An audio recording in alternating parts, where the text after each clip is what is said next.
Hey everybody, welcome back to another day in the life of a Midwest princess. It's snowing again. It feels like it's just never going to stop. We're all suffering. But kinda. I just saw our UPS guy. He came out of nowhere. I was not expecting him to jump out, and I was like, oh my god, please go ahead. You're like carrying baggages. It's cold out. Am I cold in my car? Yeah, but at least I'm in my car. Although, now that I'm no longer in my parking lot, I feel like it's snowing less than it was when I was in my parking lot. If you don't live somewhere where you have to clean off your car, you're living a blessed life. It's so annoying. And I continue to not remember to buy actual winter gloves. I actually have these little sun gloves that I do keep in my bag. And the sun gloves are for when my steering wheel is really hot in the summer. And also, to try to ward off the UV rays from giving me eczema hands or something. Well, we're on our way to work, obviously. I have another shorter shift today. I work 11:45 to 6:15, and I didn't end up going to the gym on Monday because I needed that full rest day. So my plan is that I'm going to go to the gym after work today because I get off early enough. I'll get home by like 6:30, and then we'll say I get there by 7, and then I'll be wrapped up by 8, and then I can come home and eat a quick dinner and just continue to live in the vida loca.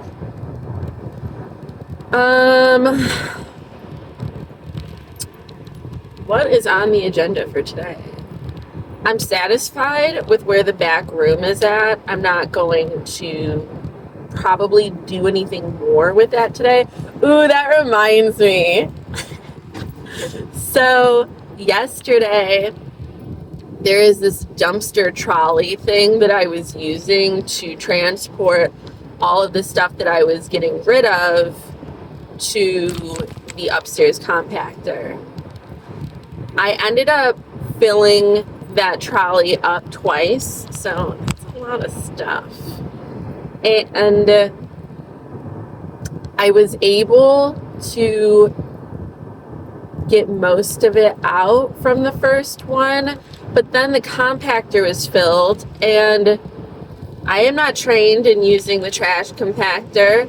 So I ended up calling the one manager on duty for the store, and I asked him about it, and despite there being a flyer on the door that said, don't do it if you've never been briefed on it before,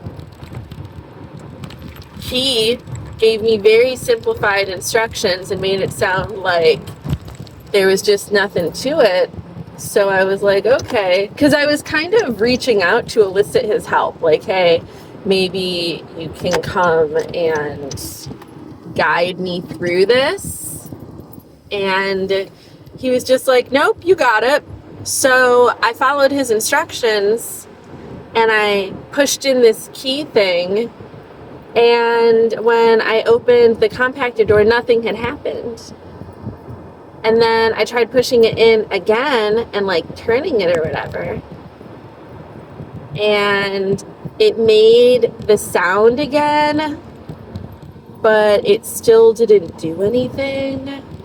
And then when I tried it a third time, it didn't make any noise.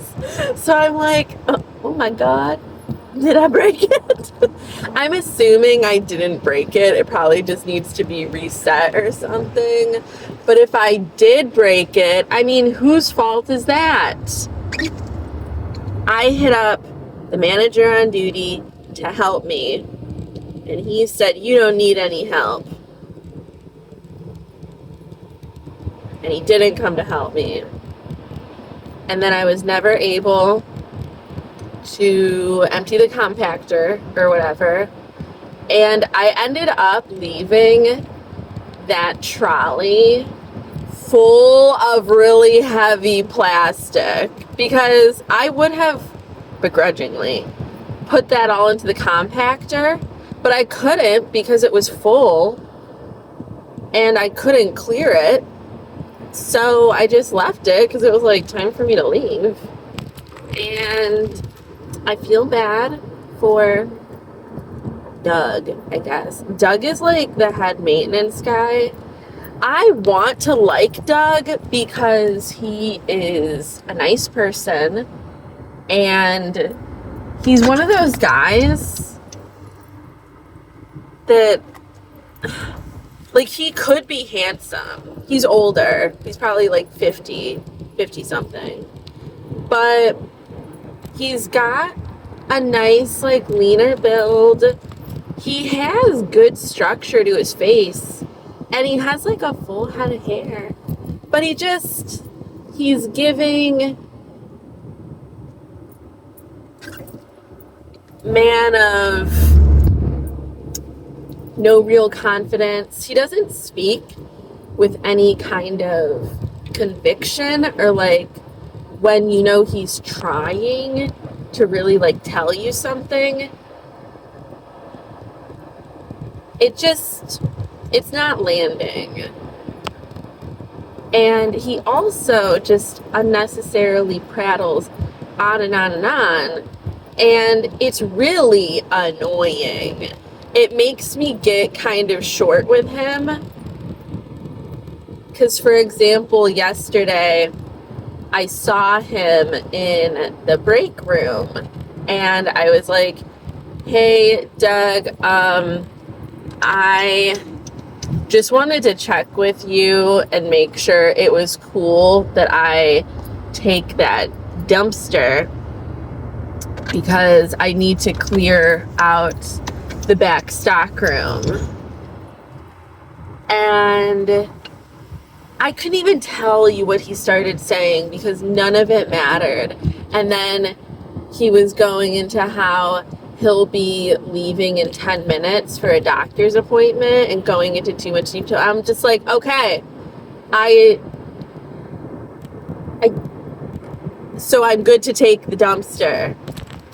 And then he starts talking about this other guy that works upstairs. And I'm just like, what does this guy have to do with anything? I just want to make sure that nobody is specifically intending to use it while I'm using it. Like, I need to do stuff and clear stuff out today.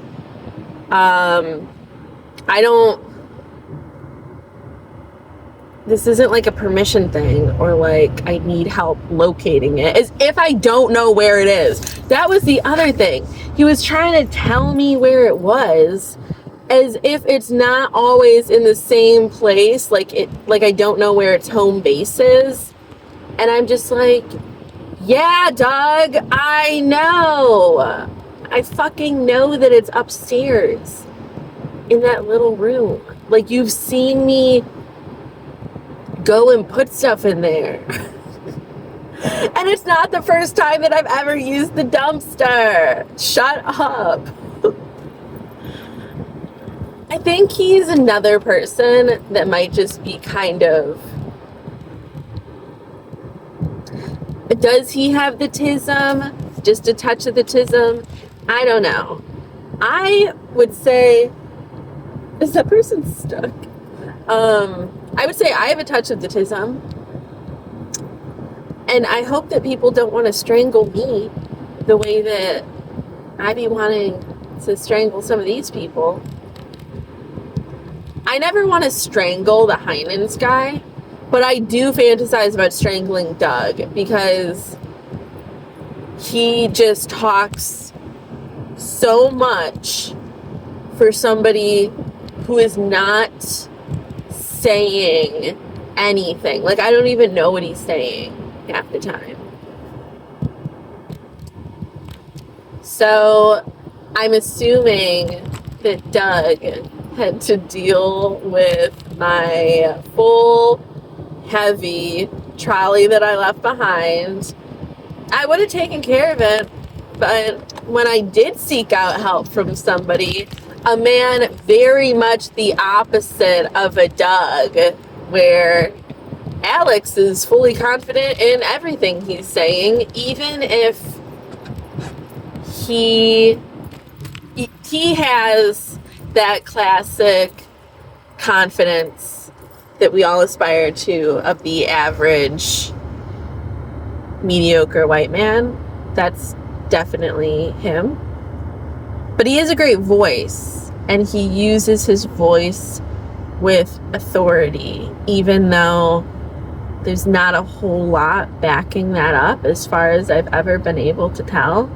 It's really just like bravado, and I can tell by his weak ass chin that he was a dork in high school who like really wanted to become a cool guy, and now he is in a position of leadership at a Macy's department store,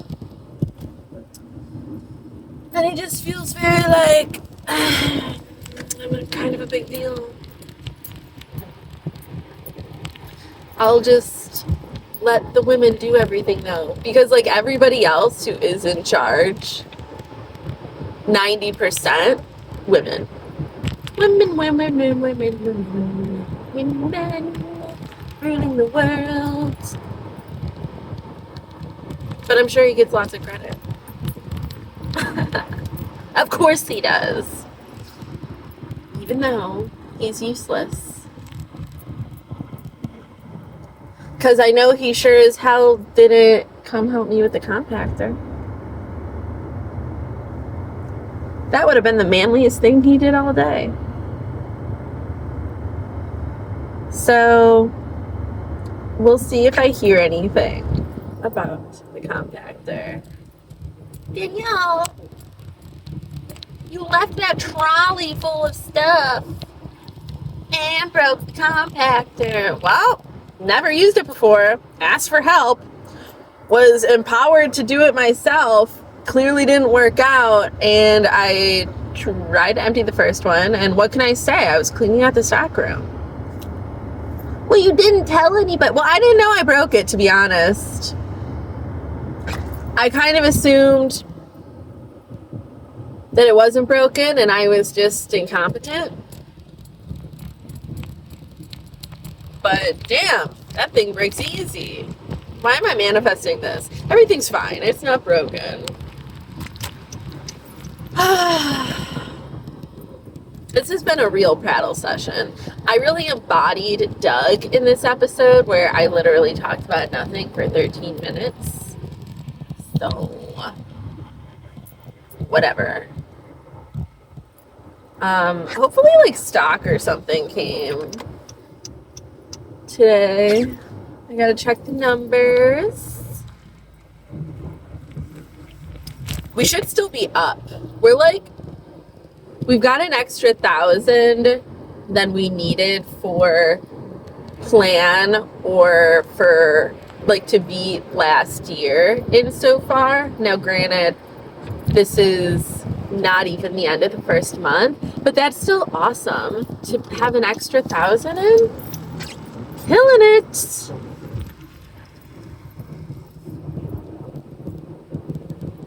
I wonder if anybody will be joining us at Macy's today, because like again, it's another cold day and it's snowing. Hopefully I have a good crew today.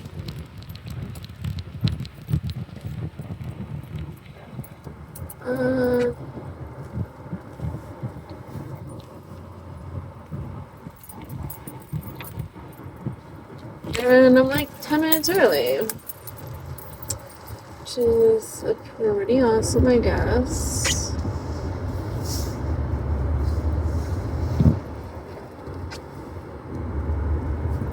It's funny how nobody knows how to park their car when snow is on the ground. Like, I get it. You can't see it.